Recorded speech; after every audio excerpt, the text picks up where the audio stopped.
আগামীকাল থেকে কসবা খলার পুরো এলাকায় যদি আমাদের দাঁড়িপাল্লার কোন সমর্থককে হুমকি দেওয়া হয়, পাল্টা হুমকির জন্য অপেক্ষা করতে হবে। আমি আপনাদের কাছে জানতে চাই, 2024 সালের 5 আগস্টের পরে আমরা যে স্বপ্ন দেখছি, আমরা কি আমাদের সেই স্বপ্নের বাংলাদেশ কি পেয়েছি? আজকে কি চাঁদাবাজি বন্ধ হয়েছে? সন্ত্রাসী কর্মকাণ্ড বন্ধ হয়েছে? আজকে যদি আমরা দেখি, আজকে 2026 সালের 12 ফেব্রুয়ারিতে জাতীয় সংসদ নির্বাচন হবে। এই নির্বাচন এদেশের গণতন্ত্রের জন্য একটি গুরুত্বপূর্ণ নির্বাচন। এই নির্বাচন এদেশের মানবতা প্রতিষ্ঠার জন্য একটি গুরুত্বপূর্ণ নির্বাচন। এই নির্বাচন 4.5 কোটি তরুণ ভোটাররা যারা কখনো জীবনে ভোট দিতে পারে নাই, তাদের ভোট দেওয়ার সুযোগের একটি নির্বাচন। এই নির্বাচন যারা আমরা 17 বছর ভোট থেকে বঞ্চিত ছিলাম, তারা ভোট দিয়ে গণতান্ত্রিক অধিকার বাস্তবায়নের একটি গুরুত্বপূর্ণ নির্বাচন হল 12 ফেব্রুয়ারির নির্বাচন। কিন্তু দুঃখজনক হলো সত্য, আজকে আমরা নিরপেক্ষ নির্বাচন যদি হতে হয়, তাহলে সমতল ভূমি লাগবে। নতুন প্রজন্ম যদি দুর্নীতি মুক্ত একটি বাংলাদেশের স্বপ্ন দেখে, আপনার ডাইনে দুর্নীতিবাদ, বামে দুর্নীতিবাদ, আপনার ডাইনে মাদক সেবনকারী, বামে মাদক ব্যবসায়ী বসে রেখে আপনি যদি মাদক মুক্ত, দুর্নীতি মুক্তর কথা বলেন, তখন মনে হয় এটা আমাদের সাথে আপনি তামাশা করছেন। একমাত্র বাংলাদেশ জামাত ইসলামী বলতে পারে যে দুর্নীতি মুক্ত বাংলাদেশ আমরা দেশের মানুষকে উপহার দিতে পারবেন ইনশাআল্লাহ। জামাতের কোন নেতা কর্মীদের গায়ে সেখানে কালেমা দুর্নীতির কোন কালিমা নাই। জামাতের 2 জন মন্ত্রী দায়িত্ব পালন করেছে, দুর্নীতি 1 পয়সা দুর্নীতির সাথে তারা সম্পৃক্ত ছিল না। 71 সাল থেকে পর্যন্ত জামাতের 63 জন এমপি ছিল, কোন মন্ত্রী এমপির বিরুদ্ধে 1 টাকার দুর্নীতির মামলা ছিল না। জামাতের কোন এমপি মন্ত্রীর বিরুদ্ধে মাদক কারবারিকে সহযোগিতা করার কোন ইতিহাস নাই। জামাতের কোন নেতা কর্মীদের বিরুদ্ধে অমুসলিমদের উপর আঘাতের কোন ইতিহাস নাই। অমুসলিমদেরকে অসম্মান করার ইতিহাস নাই। অমুসলিমদের সম্পদ দখলের ইতিহাস নাই। আমরা অমুসলিমদেরকে দেশের নাগরিক মনে করি। আমরা মনে করি তারা সংখ্যাগুরু নয়, তারা এদেশের নাগরিক। একজন মুসলিম হিসেবে আমার যেরকম অধিকার আছে, একজন অমুসলিম এদেশের নাগরিক অধিকার তারও আছে।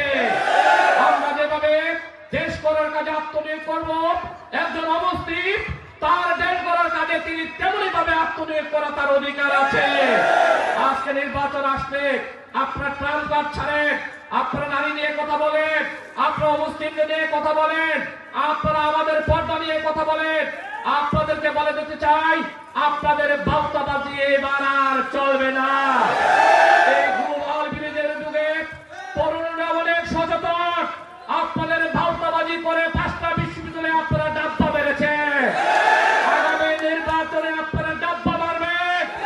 সারা দেশে দাঁড়িপাল্লারই বিজয় হবে।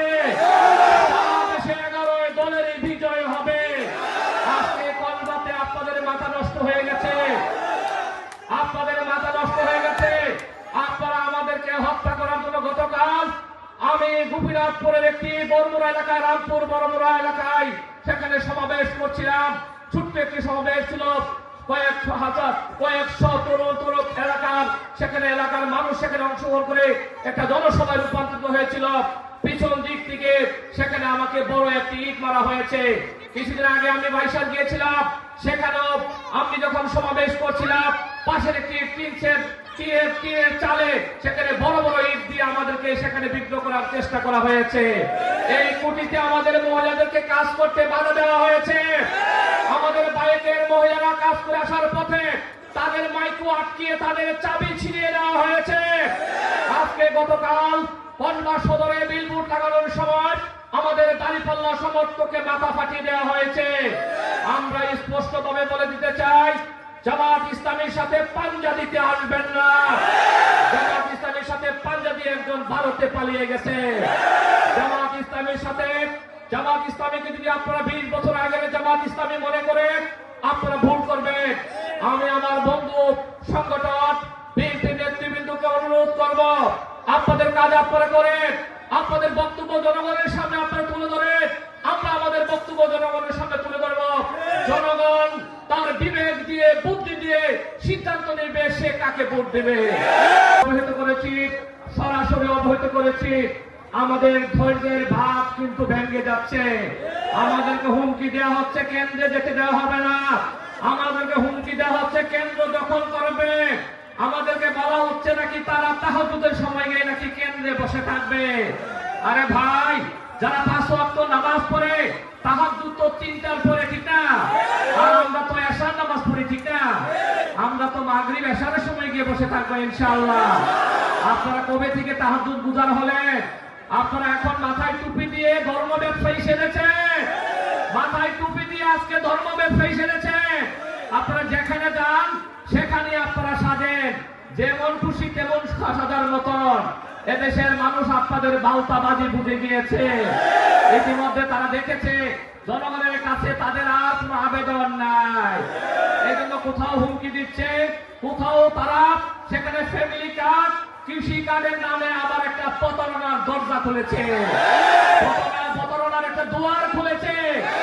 একটা মহিলাকে কৃষি কার্ড দেওয়া হয়েছে, ফ্যামিলি কার্ড দিয়েছেন, ওই মহিলা শুনেছে যে ফ্যামিলি কার্ড দিয়ে টাকা পাওয়া যায়, তিনি এটিএম বুথে গিয়ে টাকা তুলতে গিয়েছিলেন, সেখানে টাকা পায় নাই। এক জায়গায় বলছে 10,000 টাকা, আরেক জায়গায় বলছে 20,000 টাকা, আরেক জায়গায় বলছে 2,500 টাকা। আপনাদের এই প্রতারণার কথা কেউ বিশ্বাস করে না।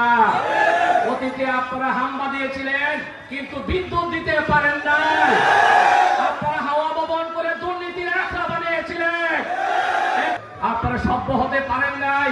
গতকাল জামাতের আমির ডাক্তার শফিকুর রহমানের সেখানে টুইটার হ্যাক করে নারীদের বিরুদ্ধে বিদ্বেষমূলক একটি পোস্ট আপনারা করে আবার আপনারা বিক্ষোভ দেখাচ্ছেন। আপনাদের কাছে বলতে চাই, বর্তমান তরুণরা, গ্লোবাল ভিলেজের যুগে তরুণরা কোনটা এআই কোনটা সত্যিকারের ছবি ভিডিও এটা ভালো করে বুঝে। আপনাদের বাউতাবাজি আর চলবে না। এই কসবার জমিনে আর দুর্নীতিবাজরা ক্ষমতা যেতে পারবে না।